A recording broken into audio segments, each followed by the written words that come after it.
Welcome to trip tales. এখন ভোর 5:15 আর আমরা রওনা দিচ্ছি আমাদের মালদার বাড়ি থেকে।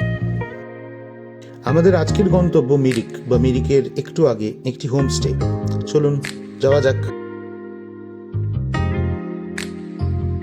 এই যে আমরা চলে এসেছি রায়গঞ্জ। এই বাঁদিকের রাস্তাটা ঢুকে গেল রায়গঞ্জ শহরে, আর আমরা সোজা নিয়ে নিলাম একদম নতুন বাইপাস রায়গঞ্জের ওপর দিয়ে বা রায়গঞ্জকে এড়িয়ে সোজা ডালখোলা।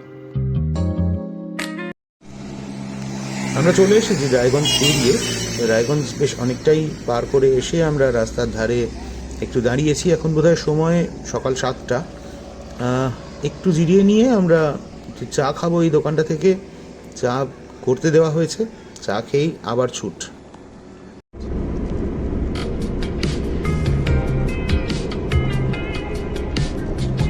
এবার আমরা ডালখোলা আসছি, আর 10 কিলোমিটার মতো বাকি আছে ডালখোলা।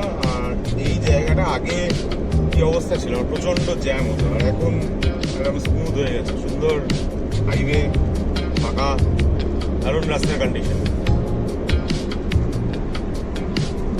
শিলিগুড়ি যেতে হলে মালদা থেকে ভোর ভোর বেরিয়ে পড়াই ভালো, কারণ এই সময় ট্রাফিক কম থাকে আর রাস্তার দুপাশে প্রাকৃতিক সৌন্দর্য উপভোগ করা যায়। এই যেমন আমার প্রিয় অংশ ইসলামপুর বাইপাসে বৃষ্টি নামলো। যেটা বলছিলাম আর কি, যে আমাদের এই অন্যতম প্রিয় এই রাস্তাটার একটা অংশ, সেটা হচ্ছে এই ইসলামপুর বাইপাসটা। আর এখানে গতবারই আমরা এখন দাঁড়িয়েছি, আবার বৃষ্টিও পড়ছে। আর গতবারেই আমরা দাঁড়িয়েছিলাম এই জায়গাটায়, এটা বেশ সুন্দর কুন্ডু রেস্টুরেন্ট। এখানে চা, কফি, ম্যাগি, ওয়াই ডিম টোস্ট এসব পাওয়া যায়, কোল্ড ড্রিঙ্কস আছে। বেশ জায়গাটা বেশ সুন্দর। আমরা একটু বসি। ব্রেকফাস্টে আমরা খেলাম ম্যাগি আর ডিম টোস্ট, দুটোই দারুণ হয়েছিল। আচ্ছা, এবার রুট সংক্রান্ত একটা জরুরি কথা। গুগল ম্যাপসে মালদা বা কলকাতা থেকে শিলিগুড়ি বা উত্তরবঙ্গের পাহাড় এই দেখাবে হচ্ছে রায়গঞ্জের পরে ডান দিকে বেঙ্গল টু বেঙ্গল বলে বোতলবাড়ি থেকে ইসলামপুর ধানতলার একটা রাস্তা আছে। তবে রাস্তাটা ন্যারো এবং 20 কিলোমিটার কম হলেও আমি বলবো ডালখোলা কিষানগঞ্জ নেওয়াটাই better. Standard national highway toll OLA রাস্তা।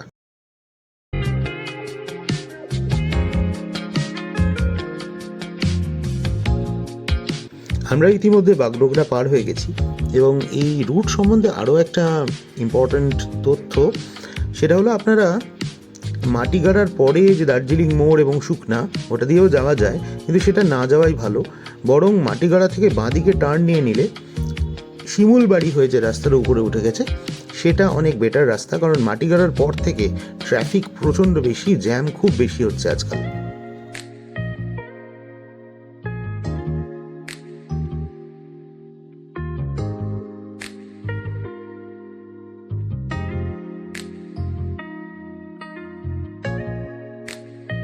দেখতে দেখতে আমরা চলে এসেছি টিংলিং হচ্ছে মিরিকের ঠিক একটু আগে, এবং এই জায়গাটা ট্যুরিস্টদের কাছে বেশ প্রিয় হয়ে উঠছে প্রতিদিন। কারণ এখান থেকে টিংলিংয়ের ভিউ পয়েন্ট আছে, ওই ভিউ পয়েন্ট থেকে ভীষণ সুন্দর ভ্যালির একটা দৃশ্য দেখা যায়, যে কারণে গাড়িগুলো মোটামুটি এখানে এসে দাঁড়ায়।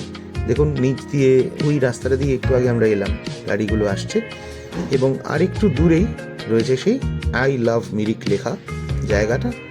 একটু ওপর থেকেও এই জায়গাটা খুব সুন্দর একটা আসে। ওপরেই একটা ছোট্ট রেস্টুরেন্ট মতো আছে, সেখান থেকেও আমরা কয়েকটা ছবি নিলাম। টিংলিং ভিউ পয়েন্টে ওয়েদারও ক্লিয়ার ছিল এবং ভীষণ সুন্দর লাগছিল গোটা অঞ্চলটা।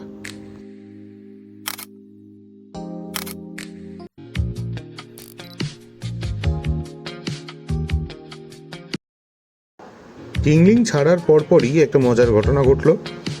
যত আমরা মিরিকের দিকে উপরে উঠতে লাগলাম টিংলিংয়ের পরেই, তত মেঘ এসে একদম যেন গাড়ির ভেতরে ঢুকে যেতে লাগলো।